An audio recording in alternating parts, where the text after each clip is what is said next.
Listen, responsibility is not sexy. And that's one of the main reasons people don't bother. Like a long time ago, I stopped blaming people for not wanting to take advice that would help them, right? And social media has a lot to do with this, right? I stopped worrying about how people saw what I was suggesting and what I was doing, and I started looking at what they liked. Y'all ever heard the quote from Rick and Morty, like "Your booze don't affect me" or something like that? I see what you cheer for. I started watching people's reactions and what they gravitate towards, and it told me a lot about why responsibility is so frowned on, and the reason it's just not sexy. Like you're not gonna get 10,000 likes on any app talking about how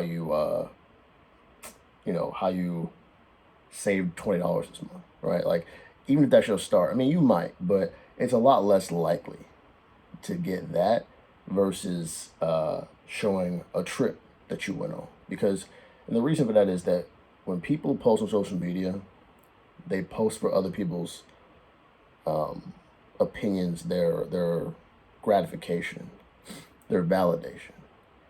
And when people search on social media for what they want to consume, they want to see themselves living their best life through you.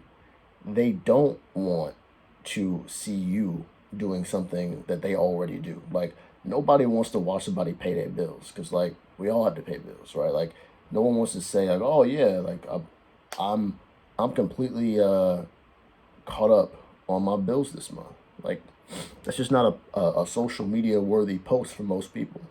Now that has changed a little bit. Like we're not, it's not as curated, but most people's content is still extremely curated to a very specific version of them that they're trying to put out into the world.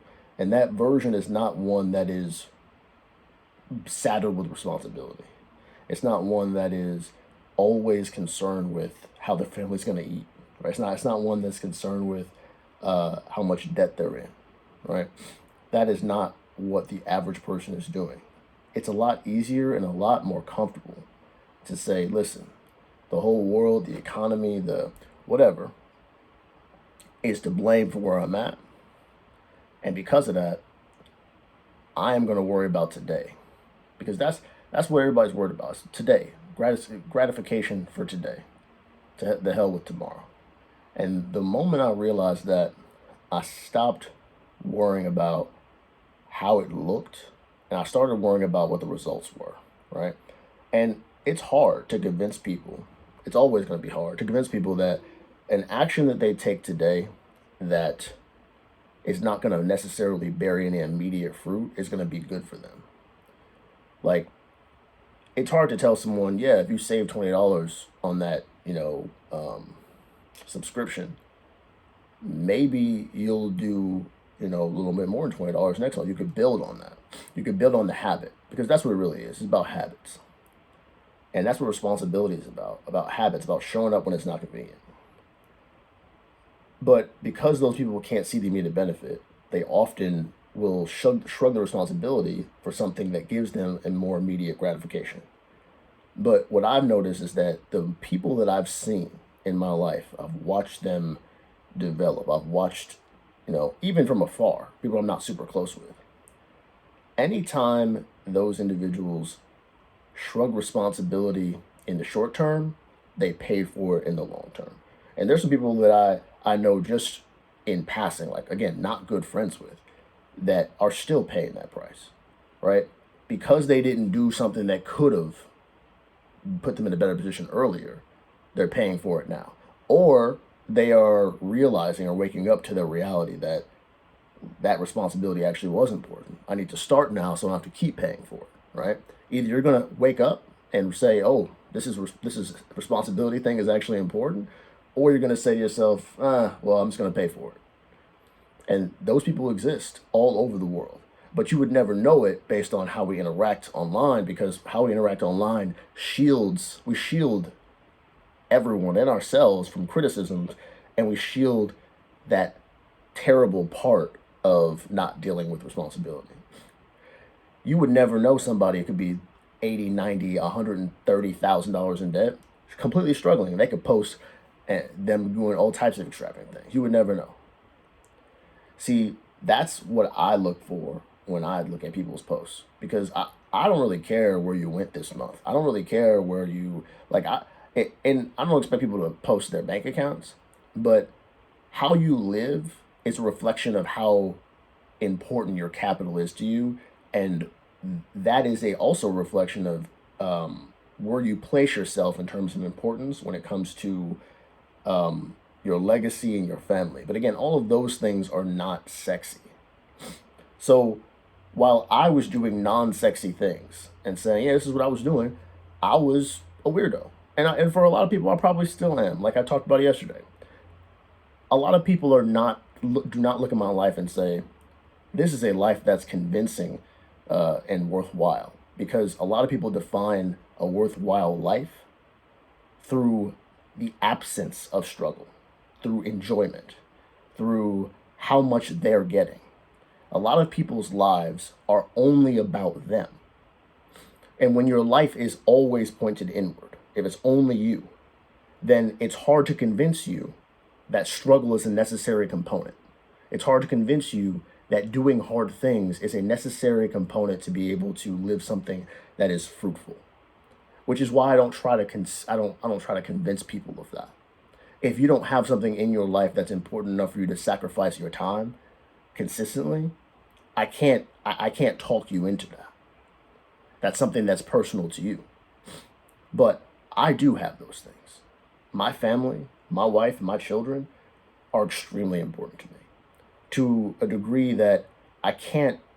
As much as I would like to say I believe that I'm good at talking, I don't have the vocabulary to express the importance that they hold in my life. And for that reason, responsibility also is very important, because if they can't depend on me to do the things I say I'm going to do, and the excuse that I give them is, those things are not convincing to me, they're not fruitful to me, then they can't depend on me. Which is why I define a lot of my life in terms of my responsibilities, not in spite of them, right? I think a lot of people live their lives in the 9 to 5, Monday through Friday, really, really glad it's the weekend type of feel. And I'm finding that as life goes on, the things that are the least sexy are the things I'm drawn to more. And I'm not perfect by any means. I'm still figuring a lot of that out. But what I will tell you is that I feel far more accomplished. I feel far more in my purpose, I guess you could say, when I'm doing things that serve the people that are important to me and not myself. And that's another part of responsibility not being sexy, is that the reason responsibility is often not sexy is because to have true responsibility, it usually has to require you to think more of other people than you. And if you are only about you, it's going to be hard for you to convince yourself that it's worthwhile to devote a certain amount of energy, a certain lack of sleep, a certain amount of your brain power, your lifespan, to something that will not directly make you feel good. And unfortunately, in the world that we live in today, we are the main characters. We have main character syndrome, and that causes a lot of us to shrug off our responsibilities. But my point is, just because something's not sexy and it doesn't get the crowd going, it doesn't mean it's not good for you. It doesn't mean it's not good for the people around you. And it's something that you should think about if you are trying to figure out why you are not living the life you want. Because it might be the case that you being the most important character in every story is part of the reason why you don't do things that are good for you. Anyway, those are my thoughts as I clean up this Sunday. I'll talk to y'all later.